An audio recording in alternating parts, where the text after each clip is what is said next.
through Pool B of the event, and I mean, honestly, we've had some pretty good games so far. And definitely. In this pool in particular, Miso Dare, the Ridley that was on stream, actually took it 2-1 over Goblin on the other side of things. So our first pretty big upset of the day. This really is Battle of BC because you got these ancient dinosaur pterodactyls, Ridley, flying around, right? We got another one coming up. Locus. We've seen so many Ridleys on stream and on the quad stream. We said really is the Battle of BC. We got Locus playing. Oh, the turnaround up tilt. Okay, I was going to say he doesn't play that much anymore, but he's definitely not playing right now. 54 damage already. Ryuoh trying to space around here. Yeah, man, Ryuoh, I mean, for the people that don't know, this guy, he was dripped out yesterday. Okay, he was dripped out. He was a part of the merch shoot. He's joining the international team on the crew battle, I believe. He was rocking the merch. Nice. And he is here definitely to play, but Locus is playing great right now. He's playing really well. He's looking at stuff, and he said, Miso Dare? Yeah. Who's that? Who's that? Right it's time for Locus. Right?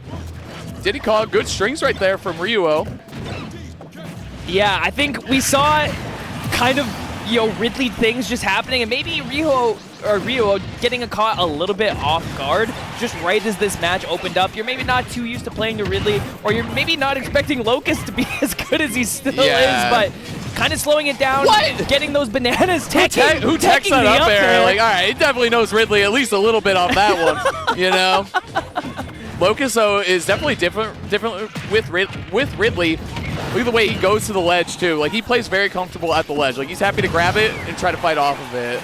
Yeah. It was like his day one strat. It was just, like, up being at the ledge so many times. Yeah, I mean, it's a little bit of a bit, but the Ridley planking, if you don't know how to deal it, definitely is okay. But, man, ever since taking that first stock, Ryuoh has just looked firmly in control of this game. Locus finally able to find that stock, but it is not without losing two of his own, and the combos now are coming out. Ryuoh looking to put a statement on this and just misses the down air. Good DI in from Locus. You always DI in those cases, right? Because the last thing you want to do is go off stage and get hit by an up air, or by a down air. Oh, I thought he was going for it. Challenge that up B is so tough, especially from above like that. I think you can do it. Oh, I thought forward smash. Again, I thought forward smash was going to happen. Get rid of that peanut. Yep, you need access to those aerials real quick.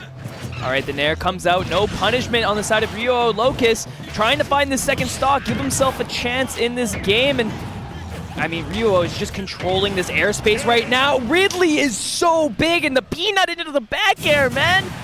Seeing a couple of those conversions we saw between just on the match before this. It's great seeing some top-level Diddy representation back-to-back. Good stuff from Locus. He hung in there. Like we said, though, first stock is almost always close between yourself and another and a top player, right? Yeah. So if Locus can keep up, I think if he takes the first stock, we see a whole different game. You know what I mean? But that being said, that is a really, really difficult, part of Super Smash Bros. Ultimate. Is that first stock determines so much, as we saw. And I think part of the problem we saw Locus having there is just how big Ridley is and how much Diddy controls that airspace, whether it be with banana, peanut, forward air. Forward air in particular is so fast just to throw out and contest that kind of air-to-air action. And I was wondering what we were doing. He's going to the menu for music. I was like, are we making a me? I was so nervous. I was like, what type of me does Locus play? Like, this is so scary. No, I thought... I thought you were looking at me like I was talking like crazy. Like Diddy forward air. You're making perfect sense. It is Locus. I was like, are you sure? Not Ken. Not Ken, Locus. Not Ken. I mean, I want to see the doc. Ryu. Oh, yeah. I want to see the doc. Ryu is what you want. Yeah, there you go. So those who didn't know, Locus was a top Ryu main in Smash 4. Very, very good. He hasn't played Ultimate quite as much, but I know he played Ryu and Ken, especially around the time when they got buffed. And in this matchup is a nightmare for Ken. He's got to approach, and at that mid-range, Diddy just stuffs him out so hard. It's really difficult. But you can see players like Vendetta have good success in this matchup with Ryu. The fireballs, especially after the buffs, are a great tool to have against someone like Diddy. Yeah, and a lot of people don't realize how strong Ryu is as like kind of a pseudo zoning character, being able to change the speeds of the fireballs and have access to red fireball, which is such a good pressure tool. They really are quite different characters in this game. It's going to be interesting to see if Ryuoh is able to adapt to this, and so far he has been so good. The control he has with the peanuts, with the banana, and the conversions has been solid across the board this set. And you can see the banana play already coming out from Locus. So important in this matchup, as we talked about in the last Diddy match we just watched. But you can see you're not going to make it very far in Smash 4 if you weren't good against Diddy. And a part of that is the item control for sure. Yeah, and I mean, Locus was very strong against Diddy in Smash 4 exactly. back in the day when Ryu was a little bit better than he is right Definitely. now. Unfortunately, that being said, some of that stuff does carry over. There's experience from both games that does matter. And good trade for now, Locus. Yep. Good opportunity here at the ledge as well. Grabs the banana so good in the down throw. That was good. It could have set up into so much. The Shoryuken getting the weak hit means there's no kill online right now, but living to 170%, there's so much rage online right now. In 2023, they're going to be smash jagging your down tilts as Ryuoh and Ken. You got to let it rip on the first one. You know what I mean? Forward smash, whipping this monkey flip. Oh, I was going to say almost didn't kill, actually. Very good stuff there. 170, though. Good first stock from Locus, but again, this is where things can get out of control, right? See what Ryuoh does here with the lead. And yeah, this is similar to what we saw in the first game where Locus looked very good on the first stock, got Ryuoh to around 100 before he lost his first one, and then Ryuoh was able to take the entire second stock again without losing that first one. Locus right there, unfortunately, getting the strong down tilt instead of the weak one, so the Shoryuken's not going to connect, and Ryuoh is controlling the pace right now with these bananas flawlessly. And Diddy's just a character that can take off with the lead, too. Good snag, getting the banana and the stock. Locus, again, we said now he's taking the first stock. Pressure's off just a little bit. Oh, he held it. Okay. I mean, not punished too hard, but finding himself now back at the ledge. Banana in hand. He holds it again. Banana too. Banana. What's a punish? Oh, nothing. It could have been more. It could have been more. It could have been a lot, honestly. With Banana, it can get kind of crazy. But here we go. Good damage here from Locus. He definitely has shown off a lot of proficiencies in the matchup. That's going to get punished, though. Down air, though. Okay. Maybe thought he couldn't get a kill quite yet. Gonna trust Ryuoh on that one. Good movement there. Wow, and he gets to the ledge. That could have been a big punish, though. It was a little greedy on that side B. Unfortunately, Locus not quite ready to punish in the forward smash.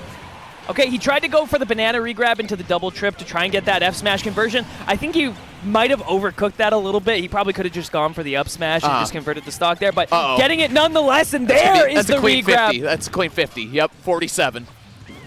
I mean, looking for the jump right there, trying to end it early. Locus, though, getting back to the stage, but the damage has been done. On. Last stock scenario here, and here's the thing. Ryuoh can toss Diddy off stage and do some damage to him, and if he tries to recover high, up air Shoryu is so good.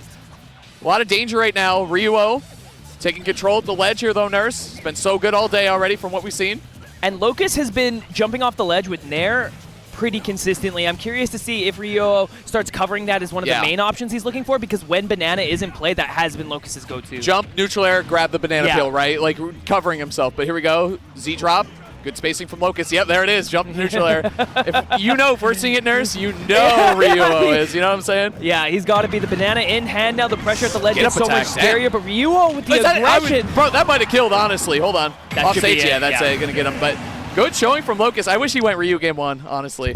I respect the Ridley pick, like, try to get something crazy going or whatever, but the Ryuoh looked, man, it looked good in the matchup. It really did. Like, that was some really good stuff from Locus. Yeah, man, he looked good. I think the biggest thing was he looked familiar with a lot of the setups, a lot of the gameplay that we saw. Even if maybe the execution's not there as much as we maybe needed it to be, or the conversions aren't there maybe as much as we needed them to be, the familiarity with the matchup actually was, and I think that took him a long way in terms of looking comfortable and making that a closer game. That being said, Ryuoh, I mean, he's just so good, man. I'm sure he's played against Asimo a couple times as well. I have to imagine. Asimo's the GOAT, man. And, I mean, it doesn't get so much better than that in terms of Ryu, so I mean, very good stuff to both players, but very, very good stuff to Ryuoh here, especially realizing that this was a checkmate scenario. Yeah, once you take the Shoto jump, the easy thing, they're going to Tatsu because they have to get closer to the stage. I think there, he might, since he was so high, he might have been able to focus and get a little mix, like an early Shoryu potentially. But at that point, it's all but over. So good stuff there. Ryuoh closing that one out against Locus. Easily could have dropped that game, though. Very easily could have. Yeah, and I mean, with how crazy Ryu is, it's definitely open Ryu the character, not Ryuoh.